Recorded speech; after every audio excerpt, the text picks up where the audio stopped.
All right, what's going on, people? It's your homie Hood, man. Just getting at y'all real quick. I'm going live on my video right here. I'm trying to set up the other section over here on what is it? YouTube. So let's go in there real quick and click the live button. I think it makes it tell it I'm live. Oh, it's already live. Okay, cool. Didn't even know how that all worked out, but it did work out. What's good? I'm Hood Film. This is my brand. Thanks for coming. Thanks for liking. Thanks for subscribing. Thanks for hollering at us over the time we've been building this brand up. And I appreciate y'all for getting at us. You know what I'm saying? Today I was going to chat with y'all about the new trailer for Coming to America. You know, I don't know if y'all saw the new one. They got a new one that just came out like a couple of... Today I was going to chat with y'all about the new trailer for Coming to America. You know, I don't know. Saw the new one. They got hold on, I'm getting feedback. I got to figure out how to mute it. Let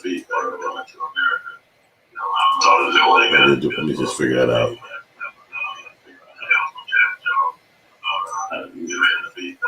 It's got to be one of these buttons. Is it the mute button?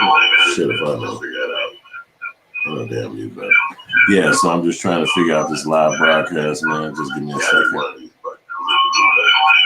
So I'm hearing my voice, and I ain't. That's the first time I hear it. Yeah, so I'm just trying to figure out this live broadcast, man. Somebody a genius out there, they'll tell me. Maybe it's one of these. Stop.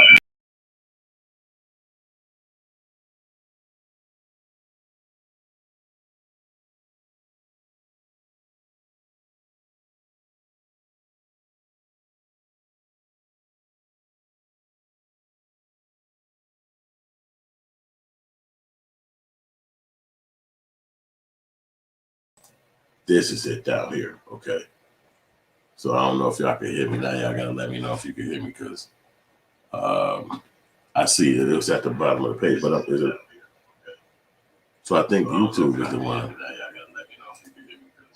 I see that it was at the bottom of the page, but why are these motherfuckers just giving feedback on the sound? I gotta troubleshoot this, because otherwise I would not know how to work it. I see that it was at the bottom of the page, but why are these motherfuckers? Is it like computer? I gotta make it. I gotta troubleshoot this, because otherwise I would not work it. I see that it was at the bottom of the page. I ain't sure, man. Is it like computer? I gotta make it. I gotta troubleshoot. Extreme mark. It seems like it's the YouTube one that's doing it. Camera mic. I gotta figure out how this shit works. This is the first time it's doing this. Every time I did this before, the audio just automatically worked on me. This is the first time it's doing this. Every time I did this before, the audio just automatically worked on me. Default speaker. Echo cancellation. There you go. No, that ain't it.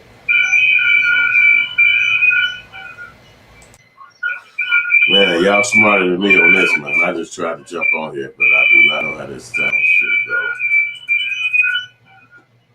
I gotta figure it out. Yeah, but anyway, I was gonna talk to y'all about I don't want to cancel this. I don't want to leave it and then have to do all this again. It's the other one. It's this one over here. It's YouTube. How you do YouTube? It's the other one. No. Let's turn it up. So it's YouTube settings. That's what it is. Yeah. So it ain't that other one. I don't think it's YouTube, but I don't know what it is doing. I gotta figure it out. It's got the connection right, but while the audio is backing up like that, I don't even know if y'all hear it. Y'all probably can't even hear it. Y'all in. But if you see me troubleshooting this shit, I really don't know how to do it yet. But I gotta sit on here and do this. So if y'all watching this video, I hope y'all being entertained by me trying to figure out how to do the audio. Maybe the audio is working on y'all end. That's the trick. I just don't know. But it's feedbacking crazy. Just trying to figure out how maybe the audio is working on y'all. Shit, I don't know, man. Maybe it is working on y'all end. So I'm just gonna basically talk my shit. Then hopefully it is working. That's all I could imagine. Because unmute.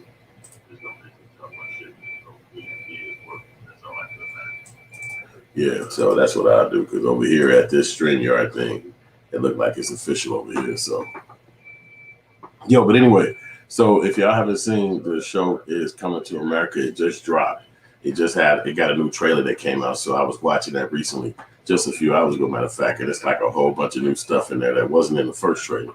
And if y'all don't know, they have remixed and remade the Coming to America movie.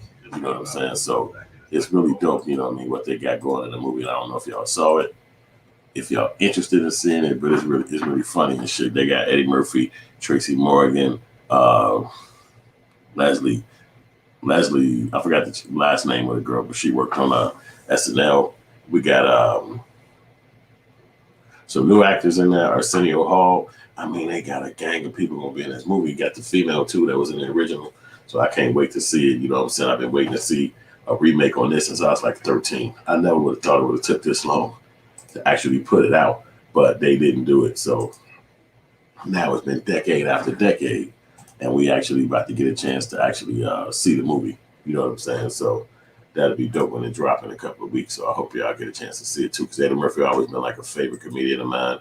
I thought I was gonna be doing comedy. I still might. You know what I'm saying? I ain't one of the people that's gonna put all my dreams to the sideline, but you know what I'm saying? That was just funny as hell how Eddie Murphy and him was doing that. The trailer, y'all got to see it. If you haven't seen it, you can download that and check it out. They got a lot of shit going on with Eddie Murphy and them Coming to America. He found his son here in America, and then he had a baby with him and the girl. And it seemed like in this trailer, she kicking him out to bed a lot. You know what I'm saying? I would have never thought that they would be having them kind of problems 25, 30 years later in a marriage, Eddie Murphy and a girl. It seemed like they would have been dope with each other, you know what I'm saying? Because it was like a dope couple. But the second trailer is more funny. They don't spend as much time inside the you know, when they did the first one, the first trailer, they spent a lot of time inside the barbershop. But for this one, they don't spend a lot of time inside the barbershop. We actually in Africa with this one, and you get to see the other guy who's going to be the main character, how he kind of flow and do the scenes and shit like that. They do come back to some of the scenarios of the first scenes, you know what I'm saying? And you got them dressed all in their little comedy outfits, which is Eddie Murphy and Arsenio Hall, they got their outfits on and shit, which is really basically from the first movie. You know what I'm saying? They did not leave none of that on the table. They brought that out, the whole shit from the last movie in on this one, and that was funny as hell too. Yo, so I don't know if y'all gonna watch the movie, if y'all gonna see it. I'm definitely going to see it because I've been wanting to check it out for years. You know what I'm saying? I waited a lot of years for them to put the part 2 out. You know what I'm saying? So finally they did it. And oh shit, I'm playing myself. You can hear me. I know you motherfuckers can hear me now. So finally they did it. See that shit? Oh shit. Yeah, motherfucker. So I know that shit working now. I can talk my shit now. I ain't know if y'all was hearing me and shit, because this is my first time really fucking with this. It's like my 3rd or 4th time. So I know that shit working now. Yo, so anyway, man, y'all gotta tell me in the comment section if y'all gonna go see this movie. If y'all watching this motherfucking Coming to America movie. You know it's gonna be funny as hell. I know it's gonna be live as hell. I can't wait to see this shit myself. I've been waiting for years to see the movie. You know what I'm saying? So now, I remember being a teenager, and I was like at 13 years old, 14 years old. We left school. Me and my homie, we kicked that. We left school so we can go see the movie. You feel me? And we went to it's a place in Chicago called Evergreen Plaza. At that time, that was the white neighborhood. It's still the white neighborhood, but they had the movies up there and shit. So we had to catch the bus all the way up to the motherfucking Evergreen Plaza. Where the movie theater was at, and we got up there and shit, and we saw the movie. That motherfucker was funny as fuck, and Eddie Murphy was crazy. I mean, it was just so live. But the funny thing about that shit, all through high school, everybody was saying the motherfucking lines for the movie. Everybody. It wasn't nobody who it was. Matter of fact, that was a guaranteed funny joke. If you watch Coming to America and you could say some lines from that joke back then, you was cool, motherfucker, because everybody fucked with that joke, that movie. It was just not nobody who didn't. And for the people who didn't, they just didn't understand comedy like that. You know what I'm saying? But y'all can't hear me on the video, and I'm grateful for that. So check out my new movie, Killer Rapper. It's right here on the channel, and it's free. I want to talk to y'all about Coming to America because I love that movie. I love what it did over the years. You know what I'm saying? I love how much emphasis it put into the city. Everybody was just loving it. This is back in the 80s, so I don't know if a lot of y'all was even born or old enough back then. But we love Eddie Murphy ass back then, man. He was so fucking funny. So to have this movie, it felt like he was making that shit for us shorties, because, you know, TV changed a lot and movies changed a lot over the years. But back then, you didn't even hear motherfuckers cussing in the movie. Niggas barely cursed. So you had Eddie Murphy, you had motherfucking Richard Pryor. They were cursing in the movies, but most motherfuckers didn't curse in movies back in the 80s. So seeing Eddie Murphy talk all his shit, cuss, say all the foul shit he said, and be playing all the characters, that was an original thing. And one of the reasons why I wanted to get in filmmaking, but I was like 13, 14 back then. So grown-up life was a long way off at that time. So it was just like a dream and shit at that time. But, you know, I remember we went and saw the movie, and when we came back, we was just mesmerizing. And the first one. So the first trailer that came out was Fly 2, because you got a chance to kind of see how they was going to do it. Like, this is the new age, you know, the people look the same, the people look different. You know what I'm saying? Let me know in the comments if y'all saw the new trailer for Coming to America, the first one or the second one. And it was like, you saw it and you was like, damn, is this gonna be the same way? Do the people look the same? Who they gonna put in this motherfucker? There's a lot of new comics and shit out here. I thought DC Young Fly would have been in it. Yeah, I wish any niggas from the 85 South shit would have been in it, because I think they funny. But I think they went more of an SNL kind of look, more on that, because they got Tracy Morgan and the lady Leslie, I forgot her last name, but she on SNL for a while. So that's who's basically rocking in this show. So y'all gotta let me know if y'all gonna watch it.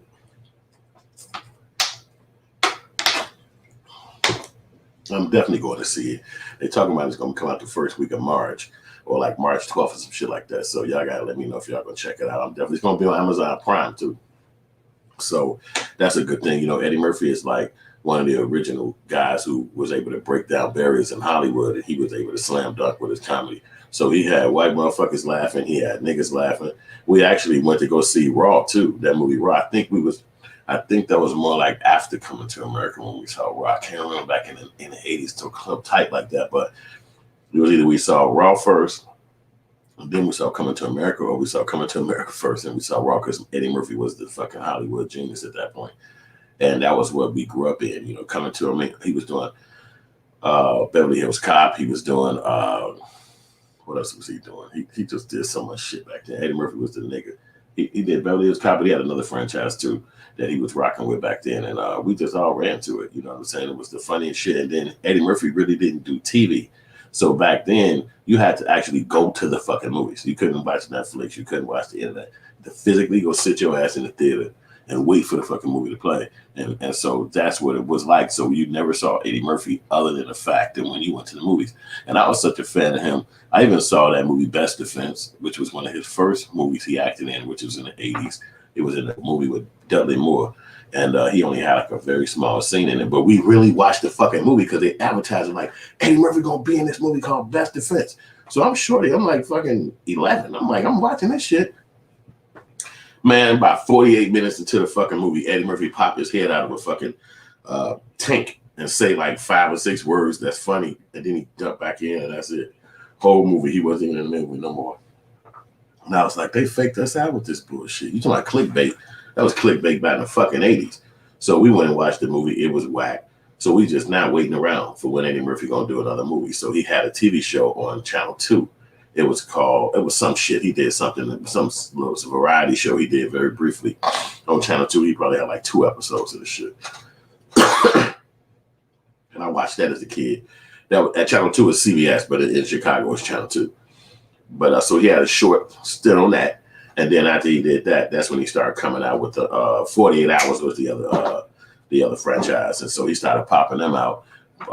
Then he started coming with Beverly Hills Cop. But when he started doing Coming to America, you could almost feel like that was a black thing, because he also did, which is one of my personal favorites, he did Trading Places with Dan Aykroyd. And if you was in the 80s, you know you watched this movie, because he brought the 2 white guys that he had from he carried them in all of his future movies until they probably passed away, the 2 white guys, because they was in the movie trying to scam him. and and trading places. They was in a movie trying to scam him and make him be like a thief. He was a thief, but they were trying to make it seem like he stole from one of the white rich dudes, and then make the guy seem like he stole back from him. It was a really wicked, crazy movie, but you better watch that movie because it was good. And this is in the early 80s. And Dan Aykroyd was the fucking man back then. He went on to make Ghostbusters and a million more damn movies that was real famous back then. So TV and movies was literally the entire life that we lived as kids. You didn't have video games like that. You know what I'm saying? So you just went to the movies and you went your ass home, and then you watched TV until it was another time to go to the movies. So my father would always take us to go see shit, even if it was like vulgar, foul, ill shit. He would always take us. So we saw Star Wars, we saw Penitentiary, we saw motherfucking Raiders of the Lost Ark, we saw Penitentiary 2, Penitentiary 3. So we was watching these movies as a kids. It was just like the theater that he took us to, and we just watched the movies. And then eventually, as we got older, we saw motherfucking Risky Business. We saw fucking Prince, Purple Rain, and we just watched everything. But one of my personal favorites, I'm not going to talk about it here on this movie, was The Warriors. The Warriors is just, that's one of the movies that I saw in my life. I don't know if y'all old enough to even know what The Warriors is, if you ever saw it. But that's one of the movies that when I saw that as a kid, I was like, get the fuck out of here. And that movie probably had everything in it. It had from costumes to acting, adventure, to ensemble cast members, crazy cast members, to a hero. It had the girl that they were seeking. It was everything in that movie. They was being chased. And you've probably seen that movie. If you have, let me know. Like and subscribe and share and all that good stuff. But Coming to America was funny because for us as black kids, you was finally seeing a black dude being a nigga. Like, he wasn't on there being bougie white guy. He had Arsenio with him, and they was being some niggas in that movie. And it was just like, the shit he was saying was so poignant and sharp and funny that we were just dying laughing. And when you went to school, quoting that movie got your ass famous. I don't know about y'all and y'all times in the 80s, but if you can come back and quote line for line Eddie Murphy movie Coming to America, the first one, boy, you was famous. Motherfuckers coming to you like, hey, say that shit, nigga. And you be in there doing the characterizations from each scene from the barbershop or doing Sexual Chocolate. And everybody do that. These became icons in our culture. And so for them to bring the movie back out, I don't know, 29, 30 years later,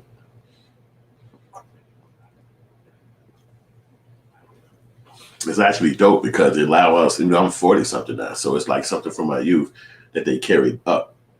And it's black. It's not some bullshit.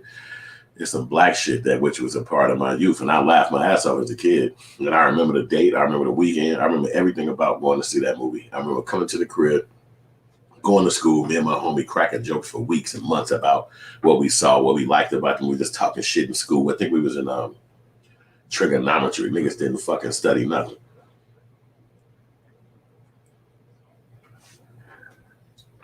We literally was in that bitch doing Eddie Murphy all motherfucking period. Talking shit about the motherfucking teacher and just doing it. It was the funniest fucking time. But at that time, that's when you talk shit about each other too. So it was like you had to have your joke game together. So, and that carried over all through high school. It wasn't just fucking that one thing. It was like Eddie Murphy carried your ass. Oh, he left SNL when we was young. But we knew he was going to blow up. And there wasn't another funny comedian like that. And it was not another, and you can ask anybody that's in their 40s if I'm lying about this. It was not another funny comedian like Eddie Murphy until Martin Lawrence came around. That was years later. Martin Lawrence probably came around in like 93, 94. It probably was about 5-6 years before we got another chance to see somebody with that type of talent. Then, obviously Dave Chappelle, but Dave Chappelle didn't do as much TV and movies. He was like a stand-up comic back then.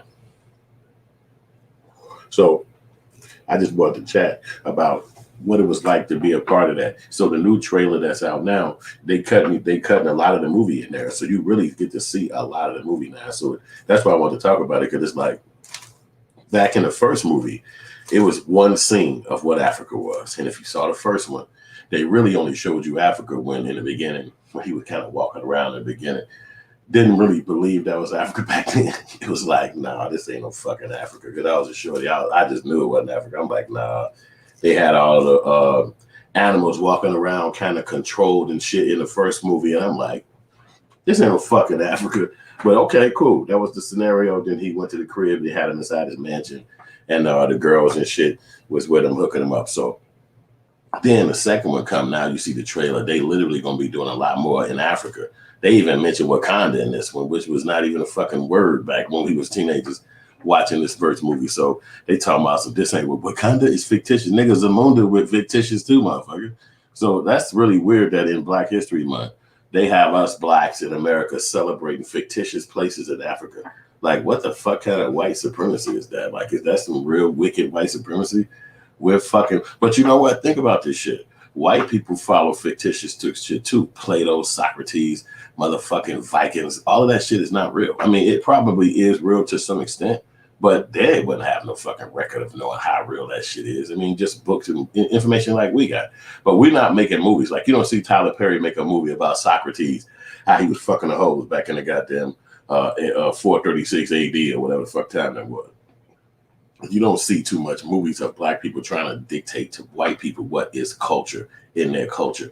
But then when you get a movie like Coming to America, or you get a movie like what's the other joint, Wakanda, it's basically a movie produced by white people to tell you what the fuck they're like. Like, oh yes, you should love Africa, but only if it's this kind of Africa. Look how they dress. Look how they handle it themselves. Look, they karate, they fight. Get the fuck out of here. And you could tell it's a white movie because none of the fucking fighters ever have guns or army ammunition to overtake guns. You know, because guns can kill anybody in any movie. But when you see the black movies, movies can never overtake a gun. But then you see white movies, they movies can overtake guns and every fucking thing else. Matter of fact, Terminator, a gun couldn't do shit to him. He was, matter of fact, taking guns, taking bullets all the fucking time. And guns. Matter of fact, Scarface took like 250 bullets.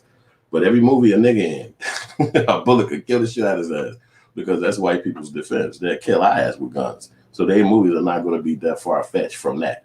You know, when I was a kid, they had a movie called The $6 Million Man. Millionaires wasn't even big in that time. But it was a TV show on TV and shit. He was like a robot nigga. He was a white dude, though. And he was a $6 Million man and shit. It was just so funny because we still don't have shit like that. And the word in the 80s at that time was the word bionic. So if you could be bionic and shit, like jump over large shit or can break shit, you know, you still don't see that in movies. You still don't. Tyler Perry's a fucking billionaire, and he ain't got no movie where it's a fucking man that can fucking overtake 50 things and then save the world and get the girl. No, every man he fucking with in his movies wear pantyhoses, or finna take the baby from the girl and marry a white lady. Not dissing his movies or something like that, because it's all entertainment. I'm just saying, when you see the difference between the storylines. So now we with Eddie Murphy and him, and we're supposed to be celebrating Wakanda, celebrating Zamunda.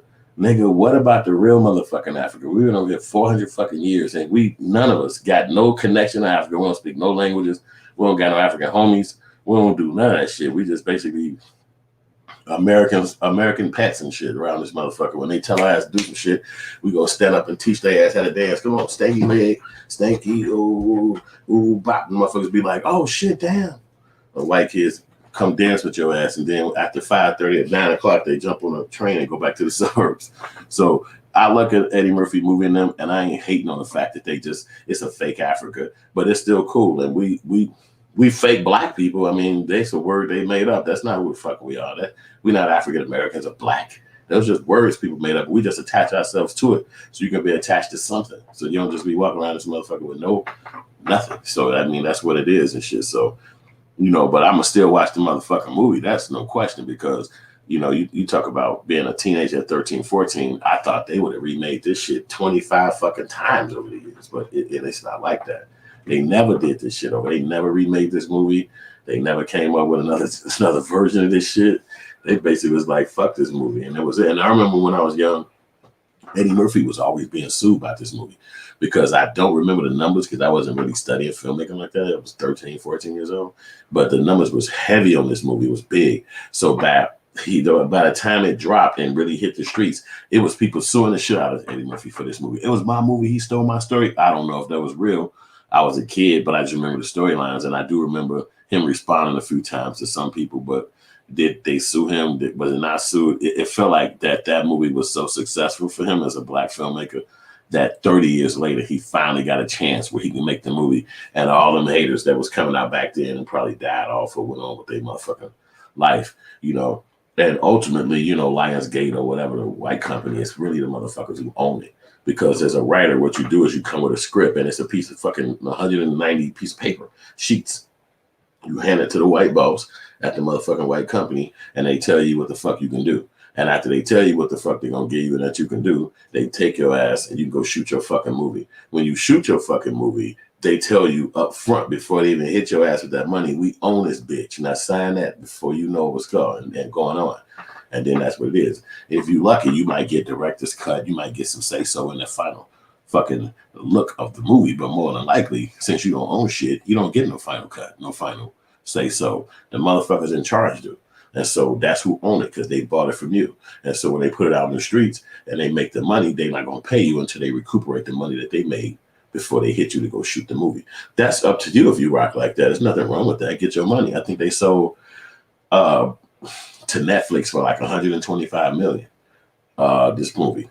No, to Prime, Amazon Prime. They sold Coming to America, the movie. Eddie Murphy and his team, whoever produced it, to Amazon Prime for like 125 million. You can Google that. 100 or 125 million. But let's say they made the movie for 3 million. Let's say they made the movie for 20 million. That's a big ass motherfucking take home. You made 100 million for making this movie. And now they own it. Amazon owns the movie. But you still get residuals from the time it plays or how long it lasts, and maybe the ownership will revert back to you in so many years. You know how contracts go. Eddie Murphy is a celebrity. All these people in that celebrity, so they're going to probably get residual effects from the movie as it progressed. And then probably after Amazon played the shit for so many years, they're going to let it go, and it might go to Netflix after that. It might go to, you'll see the movie moving around. But, you know, just like Coming to America did, I mean, we had to literally watch the movie as kids. This is before VHS. So VHS it was around, but it wasn't like you had one. You're a black motherfucker from the South Side. You had to wait for your family to go actually buy that shit. You're a kid. So when they put the movie out, you had to wait years before they put that movie on TV.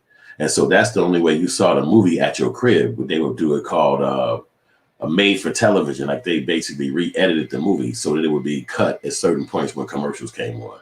And so that's how you saw Coming to America again. It took mad years, a lot of fucking years before they put that bitch in syndication on TV.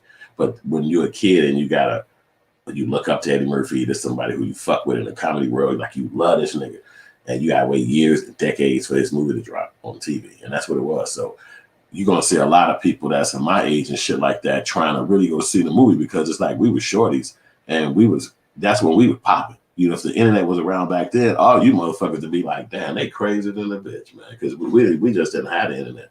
So we was crazy without nobody seeing it. You couldn't see how crazy because there was no way to record it. You know what I'm saying? But today, any fucking thing you do, everybody recording your ass. So I think that's what brought Eddie Murphy back to put the movie back out. And I also believe that when he put this movie back out, he got at least about 6 or 7 generations of kids that has never seen this, never probably even heard of him like that. Don't look at him as comedy at the level he was when we was kids, because he did water himself down. He started doing kid movies and shit like that, and he changed his whole persona for a while. Well, that's what it was with him. Eddie Murphy, he did. He switched everything up. Why, I don't know, but he did. So we wasn't seeing Eddie Murphy like that. Comedy, cracking jokes and being raunchy and the motherfucker saying all that wild shit and foo-foo ass shit. He wasn't saying that no more. He had just became a father. A father actor. I don't know if I'm sure he was a father in real life, but I don't know how that affected his movies.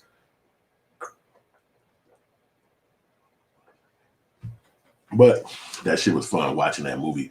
And the trailer 2 just came out. So I peeped it. It's gonna be funny as hell. It looked like from the trailer 2, they're gonna have Chris. What's his boy name? The nigga off I just said his name all damn day. Tracy Morgan. It looked like from the movie they're gonna have Tracy Morgan doing a lot of the motherfucking acting in this. Because they showed a lady, what's her name? Leslie, she gonna be the mother of the main character. And then they show what's his name? Tracy Morgan. It sounds like he's the uncle of the main guy, the young guy that's gonna be our main character for this movie. Then you got Eddie Murphy and Arsenio Hall. And then another thing that fucked me up with this one is Arsenio Hall got a new character that he do. Like he got a whole new character that he introduced in this shit, and that shit funny as hell to me too. Just seeing that, I'm like, okay, because Eddie Murphy. I mean, Arsenio Hall had some funny ass characters. In the original, he had like a plate of greens, and he had like a chicken bone, and the whole time he kept that in his hand. Damn near the whole movie, he would always be eating this shit, and it was so fucking funny. So one of my homies, this nigga could really motherfucking, he could do that nigga all the time. Arsenio Hall character as we were growing up and shit. So I used to die laughing at that shit, man. It was crazy. Arsenio Hall character, funny than a motherfucker. Then he did, Arsenio played about 5 guys. He played the preacher. He did all kind of characters. But he got a new character in this one, and you can see it in the trailer too. For Coming to America, the second trailer, you can see the Arsenio Hall character. They almost damn near look like a Yoda looking nigga to me. And they makeup dude. I wonder if they got the same makeup guy for the first one because the makeup guy was amazing.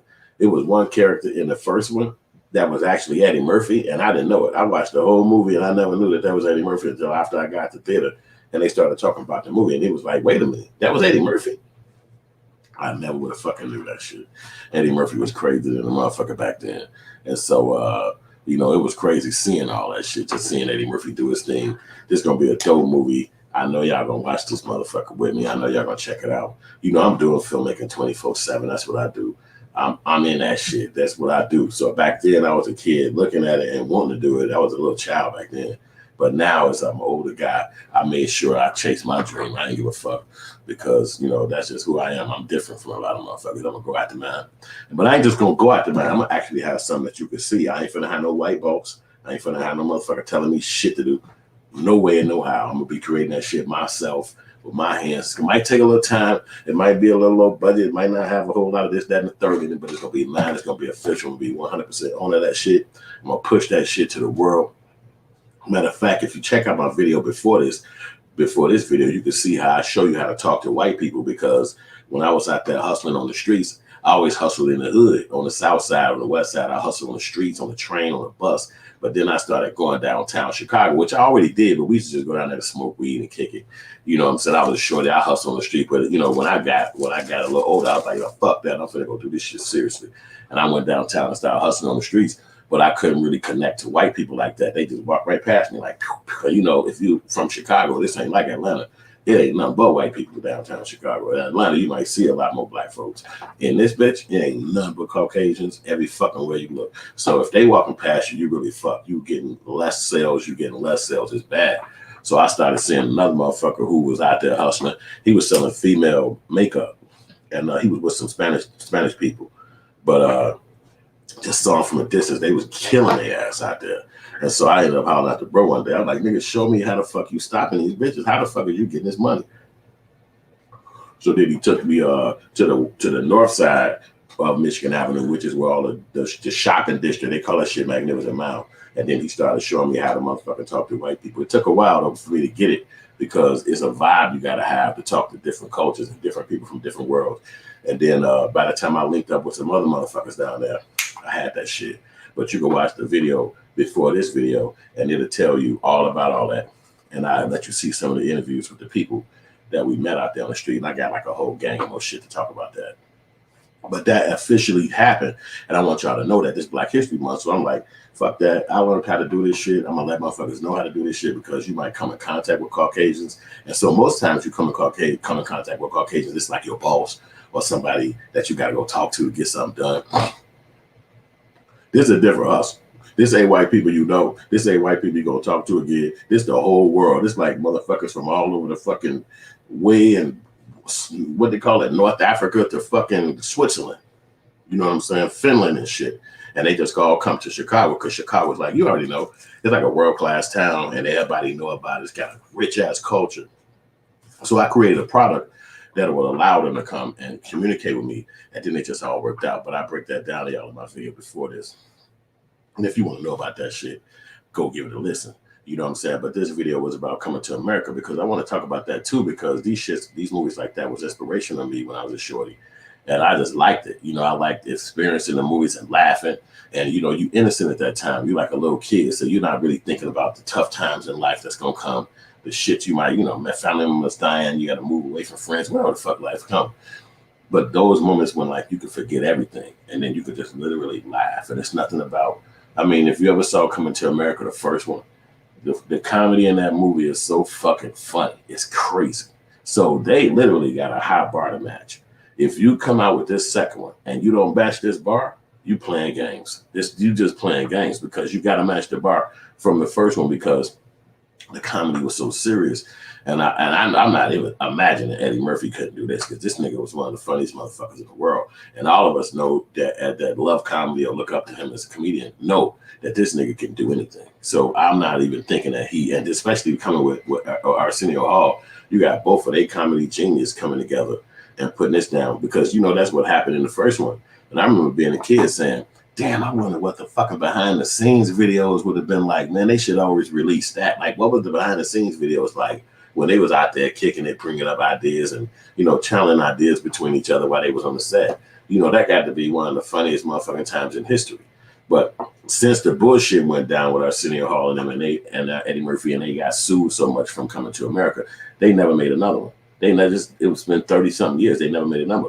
But what they did do, they made Harlem Nights when we got a little older. I think I probably was like 20, maybe in my 20s at this point. When they had made Harlem Nights, which is all the comedians was in that. They got Eddie Murphy, they got Red Fox, they got Arsenio Hall, and they had Richard Pryor. Finally, you could see them do their comedy again because when we were kids, you only okay. Look, I know y'all listen to me. You like, what the fuck you talking about? When we was a kid, you couldn't see the comics. Like, you did not see them. They wasn't on TV. They wasn't in movies. They was nowhere. They was literally not found. So when I was a young child, a TV show on Fox channel, it was called WFLD at that time, channel 32. They started doing a comedy thing, and I don't remember the name because I was a kid. And it used to come on Fox on channel 32. I don't know what it was around the country, but it was called Fox. Fox didn't own it at that time. It was called WFLD. And so it would come on TV, and they would have all the comedians come on and every day. And you could see all these motherfuckers just come. It wasn't like they was cursing, but they would just come on the show. They'd pop up on a little small-ass little black stage, and they would come do comedy on channel 32. So after that, they stopped doing that. Then in Chicago on TV, it was a white lady. Her name was Jones River. She got a TV show on, I think it was either CBS or Fox. She had her own TV show. So she was like a night host. Like one of them people that be like, so I'm going to meet you, meeting all the people and shit like they do with Johnny Carson and all Jay Leno niggas. So to make a long story short, she didn't come to the show one day and she got Arsenio Hall to host for her. So this is the first time we got a chance to see Arsenio Hall, who was a comedian that you couldn't see. He was hidden. So he popped out in the forefront and he had this TV show. So now this is the mainstream. You can look at Arsenio Hall as he just became mainstream. So Robert Townsend, all these comedians, they were underground. Keenan Ivan Wayans, they were underground, and they were not seen at all either. You literally just didn't even know they existed. These niggas was writing for Arsenio and Eddie Murphy. They was writing the motherfucking jokes for them. So he finally started bubbling. Arsenio Hall, I'm 13, it's like 87, 88. He finally started bubbling, and this movie Hollywood Shuffle hit, and it hit hard.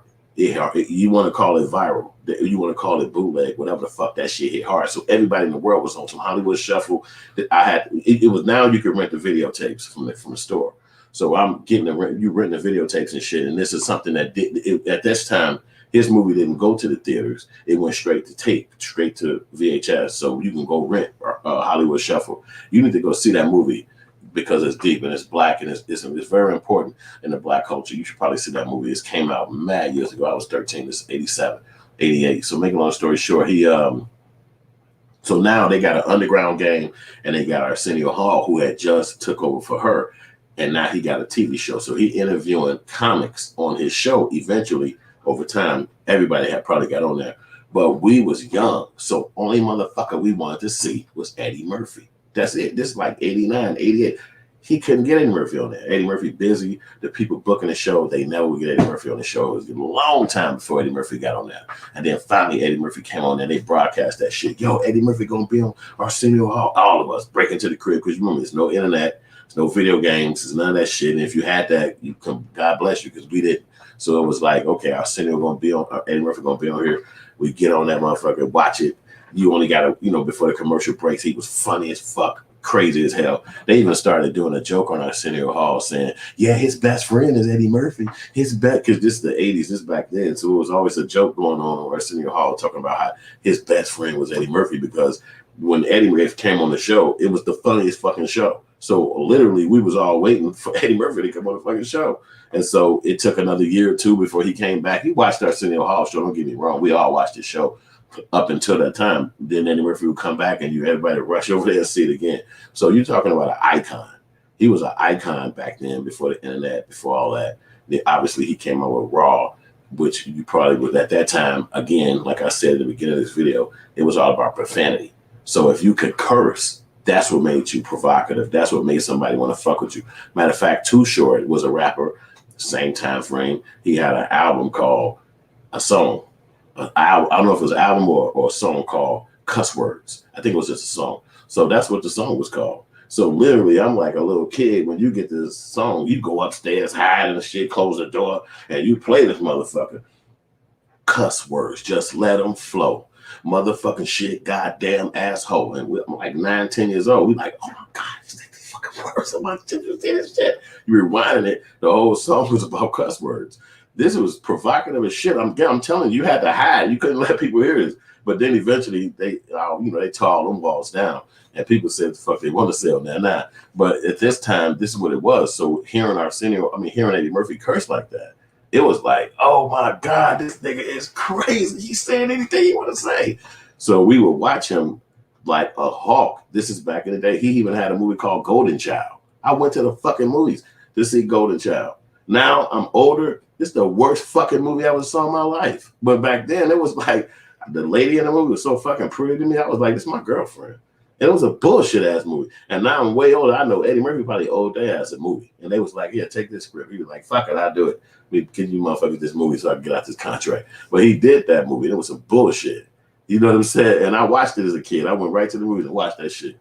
Every scene, goddamn it. Walked out the movie like, it's goofy as hell. But hey, that was Eddie Murphy movie. You wait for the next one to come. You wait for the next one to come. We followed that nigga's career for decades. So it felt like almost like he owed us this. Like, you niggas never did Coming to America. Y'all did Harlem Nights, and Harlem Nights was funny as hell.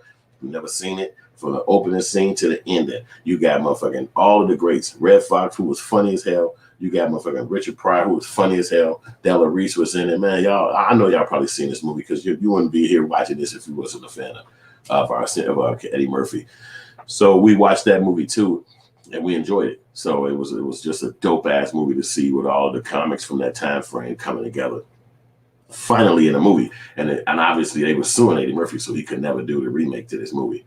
So the anticipation has been building up. We got COVID-19, which shut down the process of us going to the theater. So it's little kids who's not going to be able to see their first Eddie Murphy movie of Coming to America actually in the theater. They're going to be in the crib and shit watching it. So their memory is going to be different from ours when we watched it in a big screen, watching it on theater, laughing, the whole fucking theater laughing at the jokes. You can't even hear the next joke because people going crazy at that. And it was just such a funny thing to experience that. Eddie Murphy was the star, so he probably never got a chance to laugh at himself in the theater. So he probably the one person on earth that didn't see him come doing that show, him and his boy, Arsenio, doing that. And I remember McDowell's, with that, you know, let me just hit 2 points about Coming to America. Soul Glow and McDowell's. These two things nobody was parodying McDonald's. When they did it, and I was sitting in the theater, I'm thinking like, McDonald's gonna sue them, because I was a shorty. You know what I'm saying? So then you got that, and then you got Soul Glow, which everybody sang that song, Soul Glow, and let it shine through. We all fucking love that song. Just let your soul glow. Soul Glow. Commercial for the hair product that was being sold in the motherfucking movie, which was dope, because remember, Curls was in at that time. So the father had his own hair salon and his own hair grease, which was so fucking funny. Entrepreneur that he was, played by James Amos.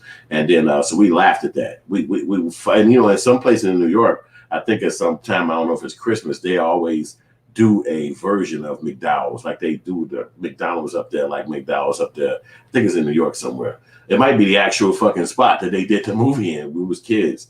And the girl was pretty and shit, the little younger. I remember the younger girl. not the main chick who they was after, but the younger girl. She was attractive to me and shit. She was the little sister in the movie. I remember being like, "Ooh, fuck, she's so smooth, she's sexy as hell." So make a long story short, I'm a shorty, so she was older than me, but I was still like, "Fuck that, that's my girlfriend right there." So make a long story short, so we got Soul Glow and we got motherfucking McDowell's, which was introduced in that movie, and also this was what's his name? His name is Samuel Jackson. This was like his first or second movie ever, because he played the guy who broke into McDowell's. He had the big rifle, and then Eddie Murphy and them had to fuck him up in the movie. He broke in there and was like, "Get down, robbing this place," and then they jumped up. Eddie Murphy whooped his ass with like a stick or some broomstick or some shit like that. You know what I'm saying? So then actually, after he got his ass whooped like that, he got Louis Anderson, who was behind the register. He was one of the people who was working at McDowell's, and motherfucker opened the door and he spilled all the milk on his chest and shit like that. Talk about some, and soon I'll be working on fries. And that's when the big dough started rolling in. Man, we was fucking dying laughing at this shit, because this is the time frame when you're supposed to be trying to get a job at McDonald's, which I ultimately did around 15, 16 years old. So I was just tripping. I'm actually like 16. So we really had fun watching that motherfucking movie, man. I don't know if y'all enjoy comedy like me, and I think that's what it is right here, man. I'm celebrating that comedy, that time in my life when I was like really thought I was gonna be doing stand-up comedy, which I know I can make motherfuckers laugh. That ain't shit. But you know what I'm saying? The movie and what it did for me as a kid, and watching it and being excited about it, and watching Eddie Murphy do his shows after that, all of that was just how I grew up. Following Eddie Murphy lead as a comic, following what he did, what he was into as a comedian, and it just was really how I lived my youth. You know what I'm saying? And I ain't never forgot it to this day. So for them to come out with a new version of this movie, this shit better hit, man. It better hit right. Otherwise, I'm gonna be doing a live video, and that motherfucker gonna be titled "What They Got Wrong with Coming to America 2." That's exactly what the fuck I'm gonna say. But if they get it right, I'm gonna say what they got right with Coming to America 2. Because, you know, I know if everybody gonna watch it, and they wouldn't put that shit out if it wasn't funny. You know, that one, if y'all could tell me another movie that's got this many jokes and that's this funny in it, I'm Coming to America. I know for me, I'm Gonna Get You Sucker was funny as fuck. Hollywood Shuffle was funny as fuck too, but that's like slapsticky kind of funny for black people. You know, so it's a few movies, and then I think Don't Drink Your Juice. Don't drink your. Dad, you know what I'm talking about. But Wayans, Don't Drink Your Juice. Shit, it was a movie by South Central or some shit like that. I forgot the title. That was funny than a motherfucker. When the nigga daddy was older than him, man. I love comedy. I love slapstick comedy, man. That's just always been my thing. Even though my movies are serious, like I still don't have a comedy movie I made. My movies are all serious and conspiracy theories kind of stories. Matter of fact, you can see my movie on my page here.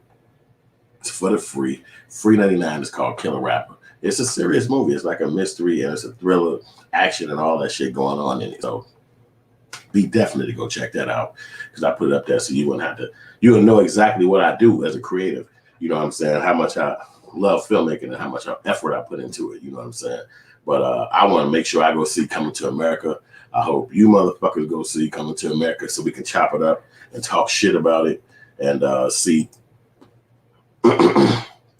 what's good. Oh, Mari Mitchell, my fault, bro. I missed the motherfucking comments and shit.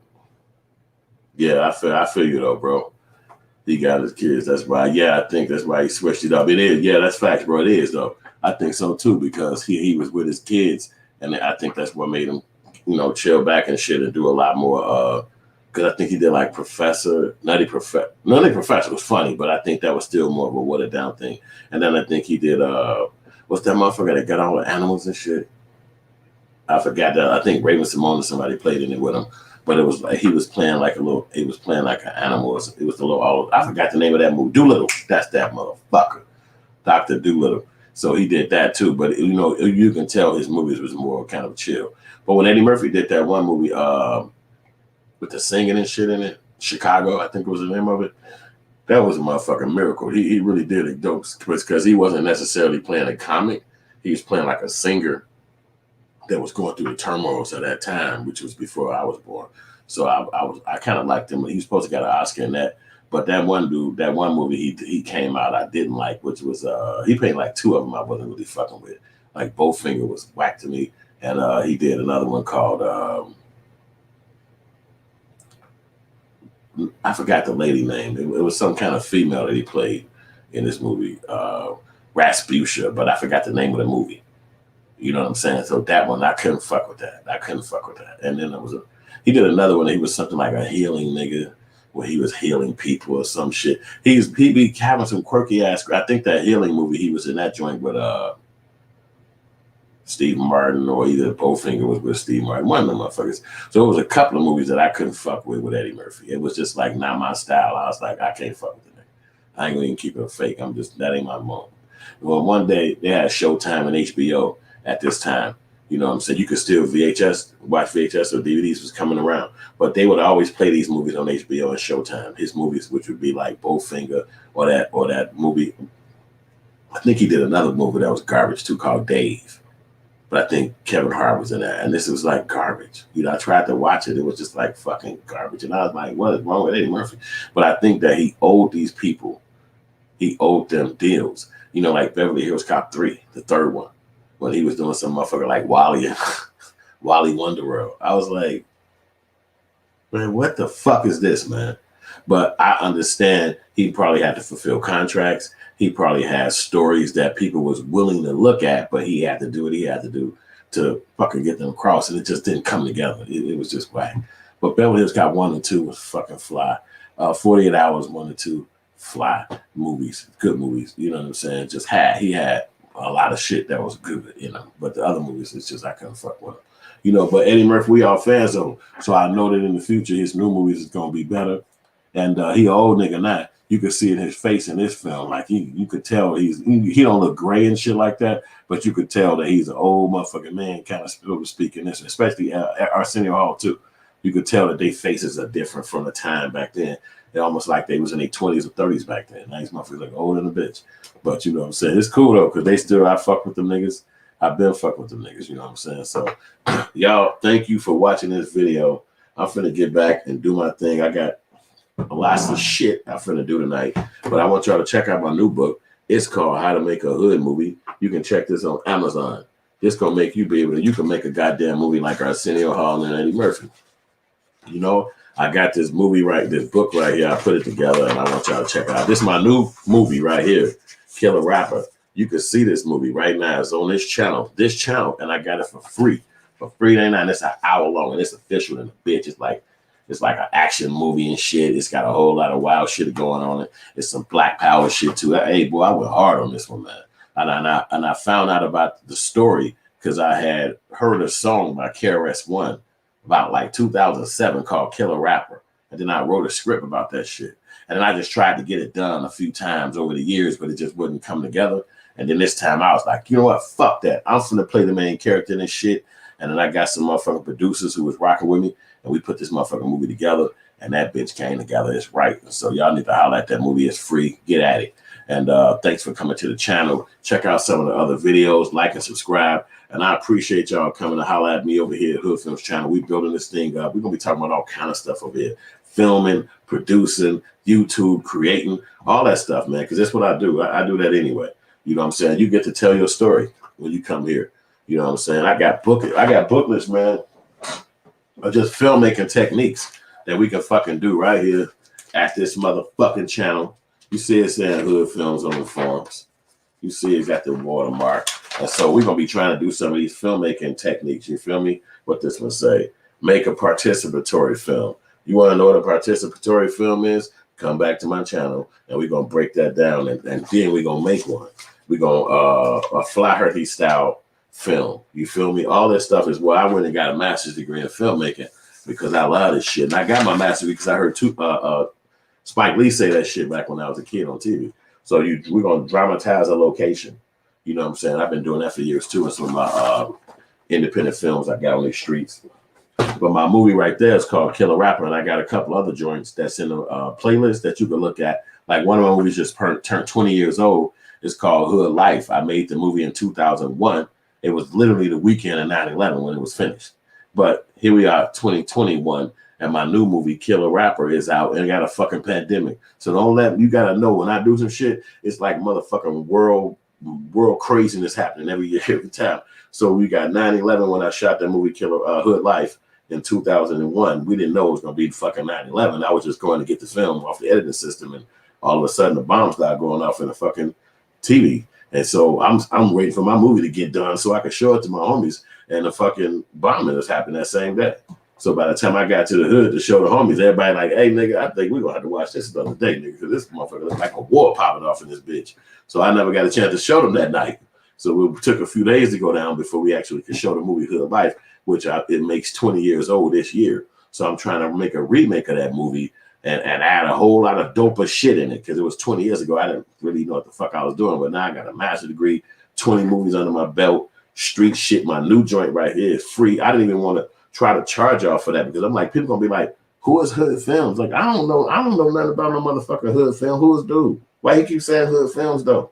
So that's why I was like, you ain't gotta ask all them questions. Just watch the motherfucking movie, or watch one of them. You can see Hood Life too. So you can see my productions when I was doing them when I was in my 20s in the hood, in a crack house. They call them trap houses today, but back then it was called crack houses and shit. And that's what we shot the movie at. It was just, we just took over the spot because nobody was living there anyway. Soon the first day of shooting, the police swooped up, and it was crazy to the motherfucker, but I kept going, I kept making it.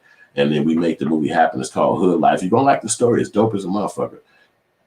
Then my other movie, 20 years later, Killer Rapper, they both free. You can watch them right here on the channel. Killer Rapper is a dope movie. It's about a rap. It's about a reporter doing a research about how this rapper died. And when he started researching the shit, he started uncovering shit that started making his life be on the line. So it's dope as hell. That's why I did this story. So I heard the song that KRS-One has said called Killer Rapper, which y'all should play that song. And then I had an idea for a script. And so I just started writing that bitch, and boom, there it was. But every time I tried to make the movie, it never would work. Motherfucking actors was moving out of town. It was just all kind of shit happening. And so I was like, you know what? I'm going to do this one. We did it. It's dope. Check it out right here on the channel. And I'm grateful for y'all coming to check us out all this time. Holla at your boy, Yusef Hood. This is Hood Films channel. Check me out. We got product on Walmart, Amazon. If you put Hood Films anywhere in the world, you're going to come to my brand. And I appreciate y'all, hoodfilms.com too. So holla at us. Get at us again. We're going to be doing another live and shit, talking about some other shit. And I appreciate y'all coming over here, man. Peace.